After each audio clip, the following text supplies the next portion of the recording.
j'espère que vous allez bien. Donc aujourd'hui, on est de retour à Station F, là où tout a commencé pour Melstock, pour le salon Futures. Donc Futures, c'est quoi? En fait, c'est un salon où on met en avant les innovations, notamment donc les innovations liées aux nouvelles technologies. Et l'objectif, nous, pour Melstock, c'est d'aller interviewer, d'aller à la rencontre de ces entrepreneurs et des participants et voir un petit peu voilà, pourquoi ils sont là présents aujourd'hui et quelles sont un petit peu leurs ambitions.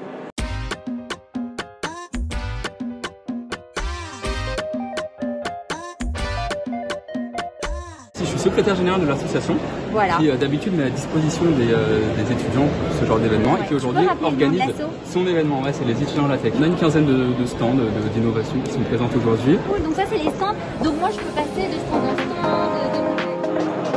Hello, enchantée, Mélanie. J'anime un talk show dédié aux entrepreneurs. On imprime des gâteaux en 3D. Donc on apporte la technologie de l'impression 3D sur de la nourriture, pour aider les professionnels à travailler plus efficacement, à imaginer d'autres nouvelles textures gourmandes, d'autres expériences gourmandes, mais aussi pour utiliser l'impression 3D pour cuisiner chez soi. Là par exemple, tu as un produit qui s'appelle Cakewalk 3D, c'est un extrudeur culinaire qui permet en fait d'imprimer de la nourriture à la maison sur son imprimante 3D personnelle. Un gâteau, c'est un mélange d'éléments solides et d'éléments liquides. La machine reprend la recette et la travailler de telle façon à ce que tu puisses obtenir n'importe quelle forme en pâte. Comment les personnes peuvent te suivre? Sur les réseaux sociaux, la pâtisserie numérique. Yes.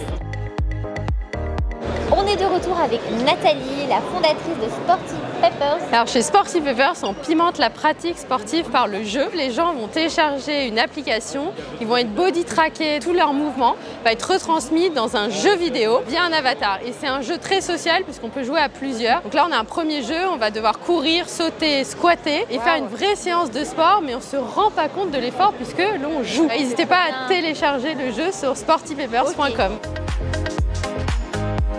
Rêverie, c'est une marque de CBD, une huile de CBD. C'est une molécule qui vient du cannabis, qui est très utile pour les problématiques de sommeil, douleur, d'anxiété. Nous, on est sur une huile de niveau pharmaceutique qui est totalement tracée, qui permet d'avoir une totale confiance dans le produit. On essaye aussi de faire beaucoup d'éducation pour justement dédiaboliser le cannabis, faire en sorte de comprendre quels sont les usages et comment est-ce qu'on peut doser le CBD pour les meilleurs effets. Et enfin, on essaie de créer une vraie marque consommateur auquel on puisse avoir confiance. Tu glisses quelques gouttes sous la langue et tu l'avales.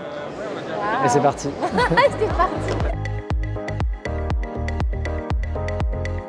L'objectif de départ, c'était de dire comment on peut avoir un impact sur la mode pour réduire le gaspillage vestimentaire. On s'est rendu compte pour réduire le gaspillage vestimentaire, on devait avoir un impact au départ de l'acte d'achat, c'est-à-dire conseiller les gens dès le départ sur le vêtement pour leur dire exactement si le vêtement est adapté par rapport à leur morphologie, leur couleur de yeux. Vous arrivez sur la plateforme, vous choisissez par qui vous voulez être conseillé, vous pouvez être conseillé par différents personnages shoppers et c'est des vrais personnages shoppers qui ont intégré leurs connaissances sur l'application et du coup vous allez avoir un conseil chaque vêtement pour vous dire s'il est adapté ou pas par rapport à votre morphologie. Et comment ça fonctionne la solution? Vous installez l'application mobile sur votre téléphone, vous rentrez vos caractéristiques morphologiques. Si vous avez des vêtements dans votre dressing, vous pouvez aussi les ajouter. Comme ça on peut vous dire avec quel vêtement vous pouvez faire associer quel vêtement. Merci beaucoup Anas. Mais de rien.